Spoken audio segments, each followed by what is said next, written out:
اور میں تو کیا آپ کے سابق وزیر اعظم شاہد خاقان عباسی صاحب بھی اب فرما رہے ہیں، وہ کیا کہتے ہیں کہ اس گھر کو لگ گئی آگ گھر کے چراغ سے، کہ وہ خود اب بول رہے ہیں کہ 20 ارب روپے کا آٹے کی ترسیل میں کھانچا لگا ہے۔ اب چاہے آپ اس کو جو بھی رنگ دیں، بندہ سچ بول گیا ہے۔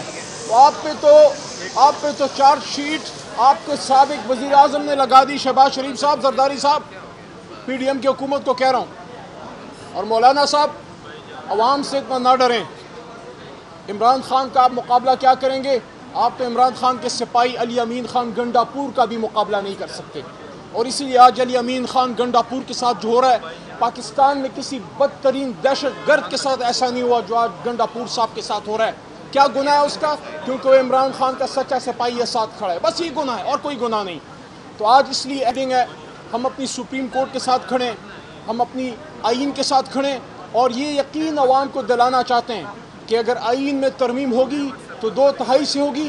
ان کے پاس نہیں ہے، 2/3 والا بار بیٹھا ہے، کل لاہور میں کھڑا تھا، پوری قوم اس کو جانتی ہے، اس کا نام عمران خان ہے۔ انشاءاللہ 2/3 سے آئے گا، پھر ان لوگوں کے ساتھ بٹھائیں گے۔ اب بتاؤ کیا کرنا ہے؟ آپ کے پاس تو آئینی ترمیم کرنے کے لیے 100 سے زیادہ بندے کم ہیں، تو پھر یہ ہڑبونگ کیوں، یہ کھڑاک کیوں، یہ پاکستان کے نظام سے چھیڑخانی کیوں؟